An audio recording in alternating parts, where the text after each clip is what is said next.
Hello, everyone. Welcome back to my channel. My name is Amagati. I am your family life coach. As I promised in my last episode, I am actually here with my 16-year-old. Her name is Aseye, and I am so grateful that you get to hang out with mom today. I'm very Yeah, excited. cool. So, if you've watched my other episodes, we've been talking about parenting in a foreign culture. We've talked about knowing the terrain. We've talked about third culture kids. We also talked about just looking out for bullying and bias and things like that. So we're going to delve a little deeper into third culture kids, the challenges they have. And so, welcome, Aseye, to my Thank you. channel. I'm very excited to be here. Thanks for having me. Yeah, you're welcome.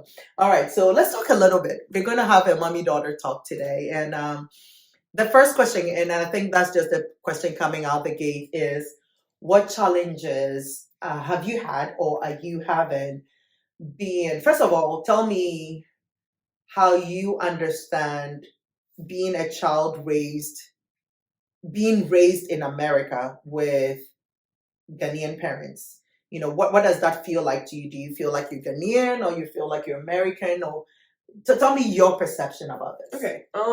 I think compared to especially a lot of my Black friends that don't have specific roots. Obviously if you're Black in America, you're probably from Caribbean or from Africa, right? So it's kind of nice knowing that specifically my ancestors were from Ghana. So in that sense, it's a sense of clarity because I know it's exactly where my family line comes from. And I think being in America, or at least in my point of view, I think I associate more with being American, but I know my roots. So for example, my friends will be like, hey, what's your name from? Or what does your name mean? Or have you ever been to Africa or Ghana? Where are you from? That kind of thing. So I think how I do it is not really I'm neither, but in the sense that yeah, I'm an American, right? Born and raised, mostly American friends, but I still have ties, a lot of ties to Ghana, in the food we eat, or my family, my parents and my grandparents and my cousins and relatives, they're all Ghanaian, and so am I. So it's in the sense where it's yeah, I was born and raised in diaspora, but that doesn't mean that I'm not Ghanaian too, if that makes sense. So it's kind of a marrying of both, not really oh, you're neither, because I think that you can be both and not just one or the other, if that makes sense. I like it when you say that. So she always says both and I find that interesting because I've never thought of it that way. Now, do you feel you've been to Ghana a few times? Do you feel when you're in Ghana that you have a strong bond when you're in Ghana, or you feel like you're just a visitor? I would say I feel more like I'm a visitor just because I wasn't born and raised in that culture, but I still feel we still are immersed in that culture pretty much here. The food is the same because you are obviously from Ghana and you grew up on that food, so you make that food for us. I think going to Ghana was a sense that okay, so this is where I come from. Even though I specifically am not this isn't my home, it's the same idea as this is where my family comes from. This is my history. This is my lineage. So it's even though I personally can't call Ghana home because obviously I visit there. Yeah.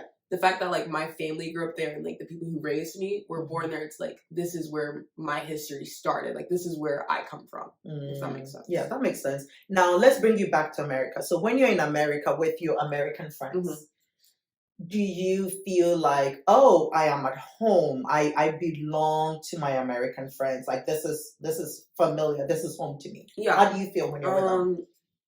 I would say yeah, my American friends obviously feel like home because this is where I grew up, but it goes back to the point where it's a lot of my close friends know that I'm from Ghana, or my parents are from Ghana, so I feel that's still a part of me.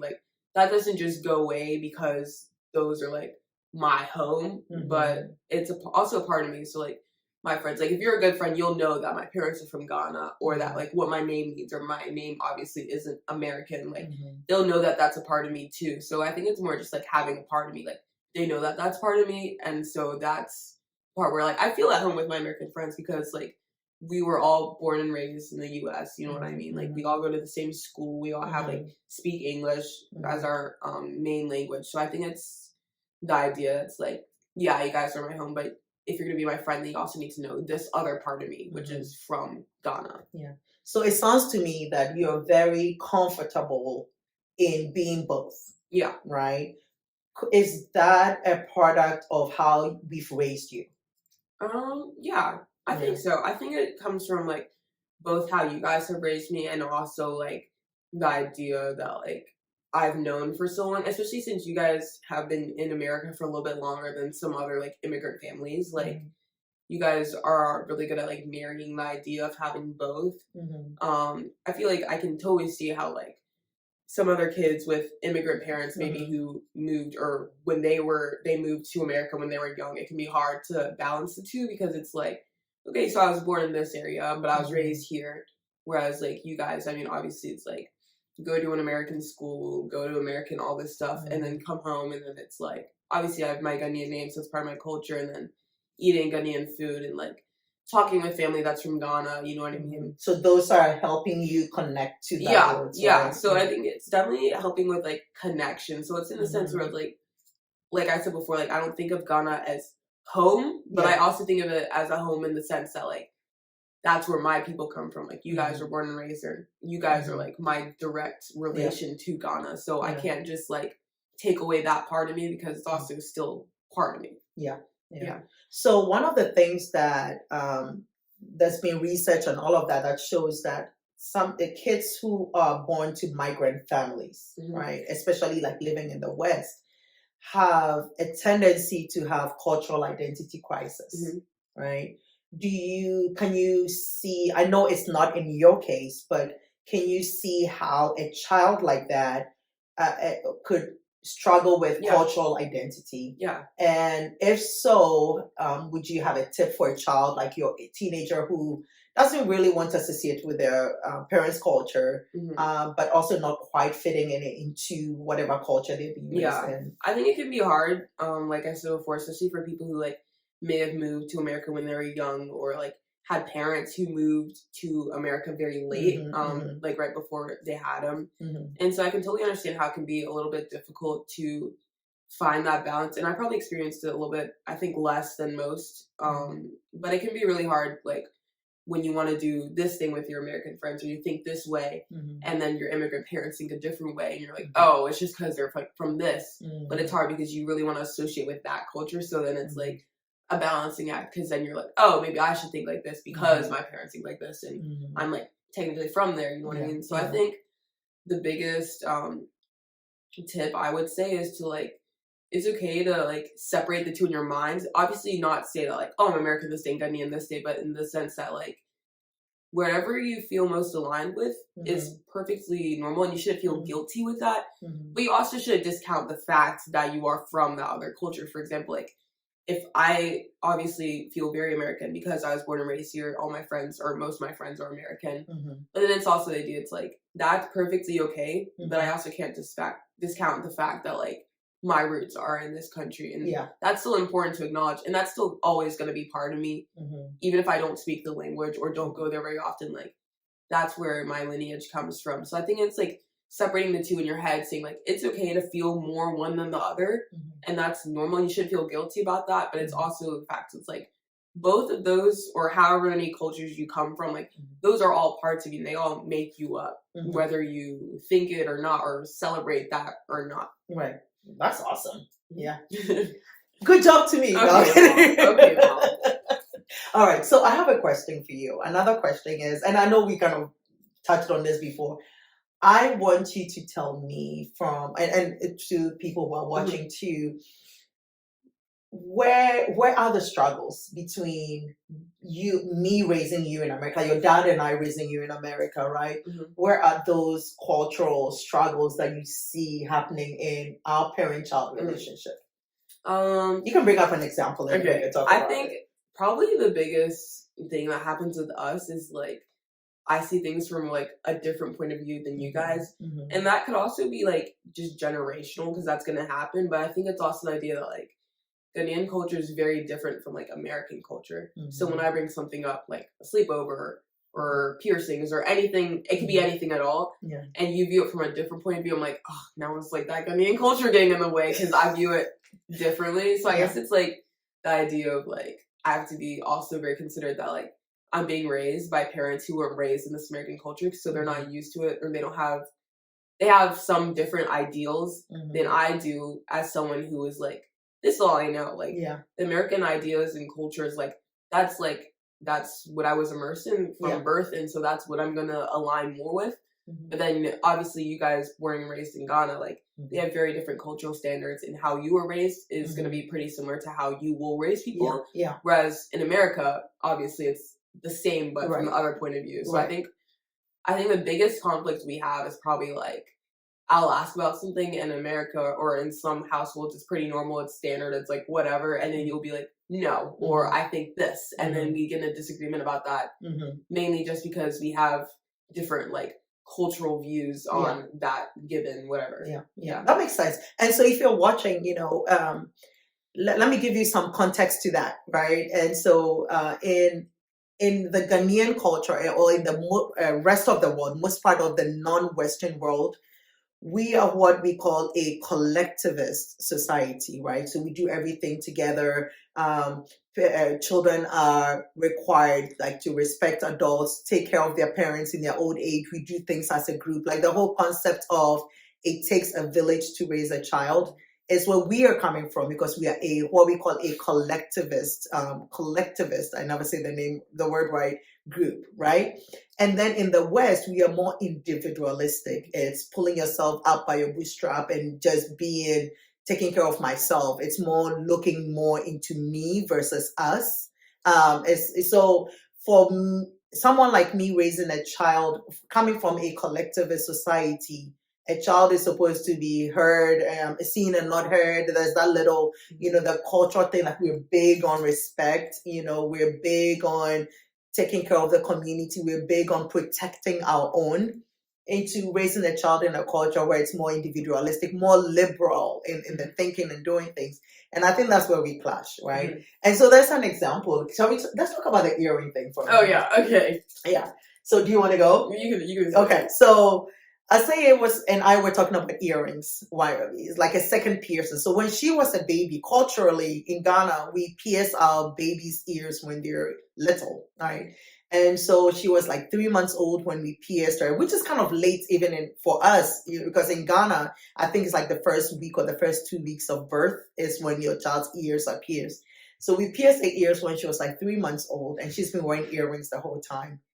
As a teenager now, she wants extra. No, she doesn't want. She's asking about extra piercing, right? Yeah, we had talked about. We were in the car one day, I think, and we were talking about second piercings because like 3 of my friends had just gotten like their second piercings over that weekend, and I like came home and I was like, oh my gosh, like so and so got a second piercing, and you're like, okay, you're not getting one, and I was like, okay, I'm not asking for me, but why? And so we like not really an argument, but like we had like different viewpoints because you were like, second piercings are just like viewed as kind of this, and I'm like, but everyone has one. Like my friends have like six piercings, and so I'm like, no, we're not doing second piercing. Yeah, and so I guess it was the idea that's like, you let me have one at 3 months, so why wouldn't you let me have another one if I wanted one at 16? Yeah. So I think that's so. Like then culturally, for me, it's usually the bad girls who have that extra piercing, and we're okay with one piercing, right?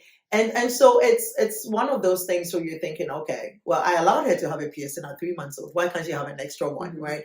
But culturally, everything I've been raised with, and the circumstances under which I was raised is telling me, no, you cannot have a second piercing because you are not considered proper to have that second piercing. So I feel like that's where we kind of clash, right? Yeah. But there's always that.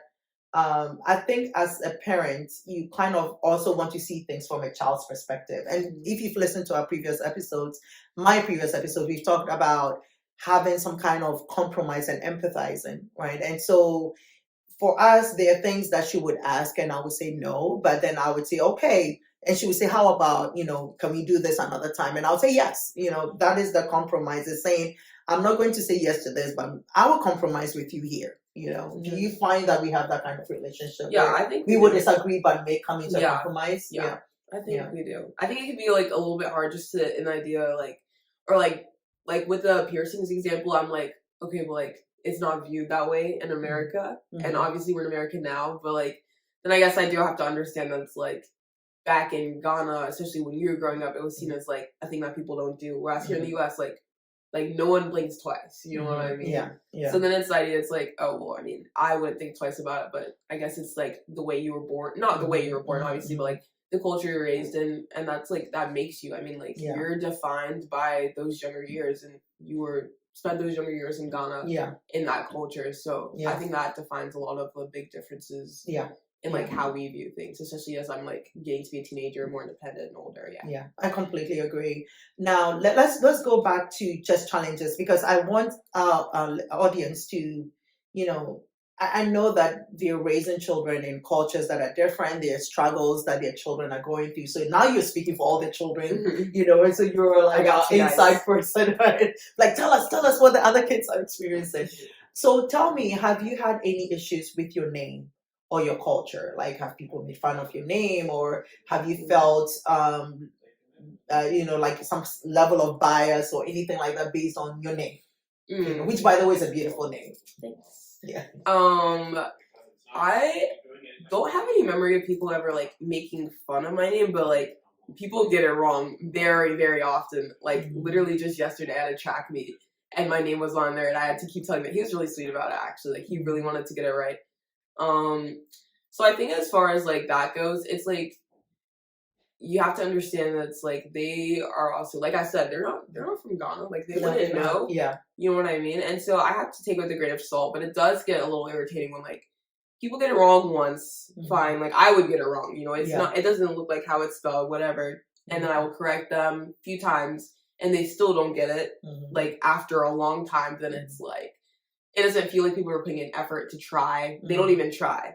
And so I guess it's like, it's a little bit annoying when it's, I'm like you said, like you say multiple times. It's good if you get it wrong. Like I'd rather have someone come to me and be like, hey, I know you told me your name like 5 times, but I keep forgetting. I really want to get it right. Like, can you tell me how it is one more time so I can make sure, rather than people just brushing it off or just calling me like my last name because that's like easier to pronounce. So yeah, I guess there's a little bit of bias in that sense, but people are often really good about like trying, and I really appreciate that. And I know that's gonna like follow me obviously like the rest of my life, and I'm just gonna have to deal with it. I think it's kind of cool to have a unique name though. It's like no one else that I know in the States like goes by that name. Like that's my name. So having a name like that, and I feel like a lot of people in the diaspora from wherever will experience that, having like a cultural name, especially in the States or in the Western world, because I mean, it's obviously be very different than a lot of people. So I think there's a little bit of my identity in that too, where it's like, whenever I hear that name, I'm like, okay, that's me. Like, you know what I mean? Yeah. Especially because not a lot of people are called that name in the Western world. Yeah. So I'm looking at the time. I feel like we've been talking for quite a while, but I want to ask you one last question. Okay. So I know that most of us who are immigrants who are raising our children, especially in the West, we have high hopes for our children, right? So we want our children to be the doctors and the lawyers and all of that. And we want the best for you, because from where we are coming from, life is hard, right? Most of us are in the Western world because we want a better life for you guys, and we feel like there's opportunity. What advice would you give to a parent who is pushing their child into becoming a doctor or becoming a lawyer, and you're thinking, oh, my child is not doing that, like I'm putting pressure on my child? What advice would you give us from a child's perspective? What would you tell us as parents? Okay, I want to preface this by saying you should always push your kids to aim high. Like this doesn't mean that you should just be completely hands off and like just be like do whatever you want. Because I mean the parents' job is to push their kids to be the best they can be, to be successful. But I think the biggest piece of advice I could probably give is like pressurizing your child is not gonna help. Obviously, if your kid wants to be a doctor or a lawyer from the get-go, great. Push them to be that. Put them into all these programs. Let them get this, because especially like as Africans, I think it's really important for people of color to be in those leadership types of fields. Yeah. But I think the pressure thing is probably the biggest conflict, because you pressurize your child to be this. If they really don't want to be that, if they have another dream, they're not going to tell you about that dream. And then they're just going to live the rest of life. They may be rich, but they're going to be miserable. And that's not what the point of life is. So I think the biggest thing is to take what your kids want to do into consideration.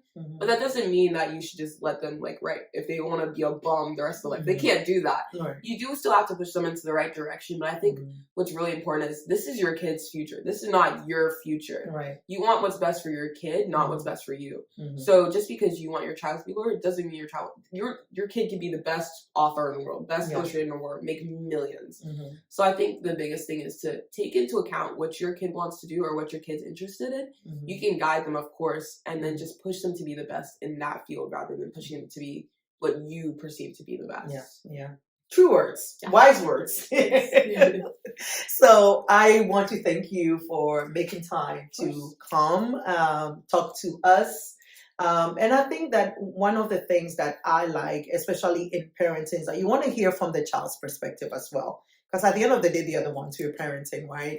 They might not know it all, but they also do have a voice, and we need to encourage our children's voice. You need to hear your child. And so before I let you go, one more thing, and I'll let you go. What advice would you give a child in your situation who is being raised in a culture? What advice would you give a child your age? Okay, I would say hopefully most of the time, your parents want what's best for you. You know what I mean? Like, they always have your best interest at heart, and they may get it wrong, especially because you may feel really separated from them at times, especially if you're born in like a different culture. But I guess the biggest advice I would say is like communication is very important, especially having parents that are pretty different. I mean, obviously, like if you're born and raised in immigrants, so your parents, you guys have like a little bit more of alignment. But just because your parents are from a different culture doesn't mean they're bad parents. You may disagree more, sure, but I think communication and telling them how you're feeling and what you want to do is the most important thing, because at the end of the day, they're here for you and they're here to raise and support you in any way you need them to be. So communication, anything, agreements, disagreements, it doesn't matter. Communication is very important. Yeah, thank you. Yeah, that's true. And that's what I keep saying. And it's interesting that you're saying that too. It's keeping those lines of communication open and going, right? And so thank you. Yes. You did it. You rock. She's a great girl. I raised her. No. But I am so grateful for this opportunity to share. And so if you like this interview and you have some questions for her, please let me know. Put them in the chat in the comment section, and maybe we'll have you back and we'll do a Q&A and hear some questions from parents. And so I'm looking forward to just growing this channel. So please like, subscribe, share. Let people know we're here, we're doing parenting together. Again, my name is Amagati. I am your family life coach, and I'm rooting for you. Thank you so much for joining us. Thank you, Asaya. Of course. All right, bye.